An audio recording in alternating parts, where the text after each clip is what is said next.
comes as no surprise to anybody. The government is expanding, and of course, it's with more IRS agents, 87,000 of them.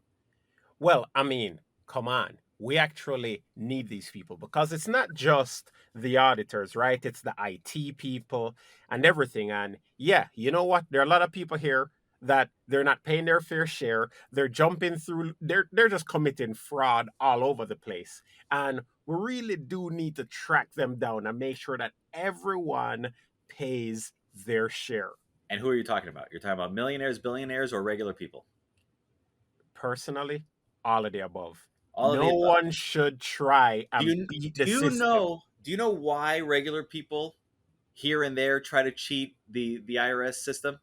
Why is that? Because they're broke. They're taxed to death. We pay probably 80% in taxes. It's so ridiculous. Look, let's say you earn $50,000 a year, right? If you divide that by the number of months, right? You get a little over $4,000 per month gross, right? So 4 times 12, you're going to get 48,000 plus a Yeah. couple thousand left over, whatever, and that's without taxes. The moment you insert taxes into it, they're going to take out like 30% just from income.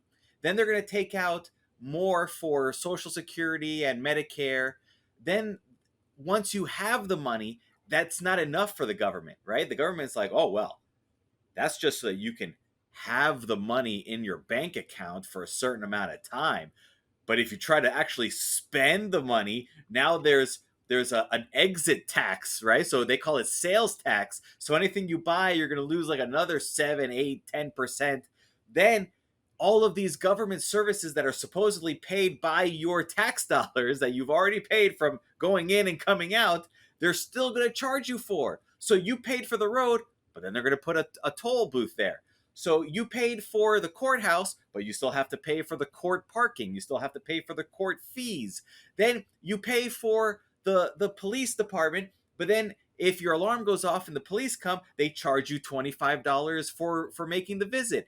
You pay supposedly for the ambulances that are built into the fire trucks, but when they come, you get charged $200. That's if you have insurance for the ambulance trip. If you don't have insurance, you get charged your entire amount of money that you have, and that's the end of that.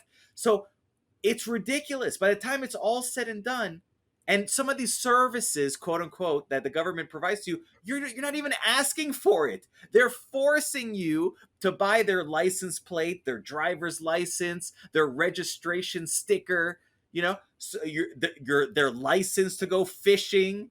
Fishing, it's nature. You should just be allowed to walk over to nature and fish.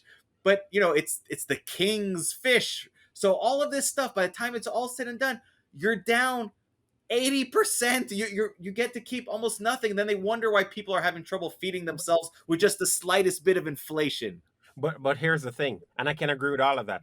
And I am annoyed having to pay all of that, but I pay it. You're annoyed having to pay all of that, but you paid. So as a result, since we are paying it, I expect everyone to pay it. And then at that point, we can all come together and vote them out based on tax rates. But if half of the people get to dodge paying it, then it will never get resolved. So that is the wrong way to go about it. So what we're going to see right now is everyone needs to pay their fair share. And then when everyone is paying their fair share, everyone will be upset about it. When everyone's upset about it and the government now has to face 300 million upset people, then they'll start thinking about it.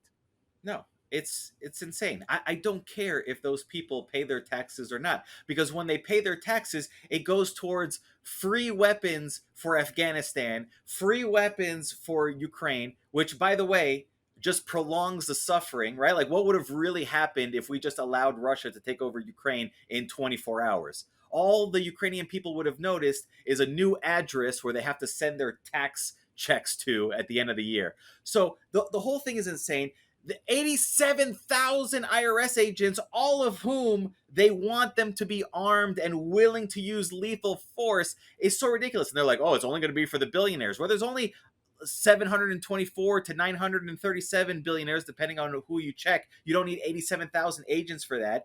And then if you're like, oh well, it's for the millionaires. Well, there's about 20 millionaires in 20 million millionaires in America, and if you divide that by the 87,000 agents, it's about 230 millionaires per agent. I don't think one agent is needed to process only 230 income tax returns over the span of an entire year. So it's overkill. They're coming after the middle class because they're the only ones left that can pay anything, and they're the only ones that might try and cheat the system, because a millionaire is not going to cheat the system. A billionaire is not going to cheat the system. They don't need to. They're millionaires and billionaires. They just hire people that know how to work the system and the loopholes and whatever, and they do it legally. It's only the people who are too poor to hire these specialists that have to do it in an illegal fashion. So they're coming after you guys, all the middle class and some of the lower middle and lower class that actually works for a living and pays their taxes. They're coming for you because it's not enough that you're already paying 80%. They gotta get you on your $10 cash tip that you earned by being a really good waitress to somebody one day. Hey, better pay them taxes.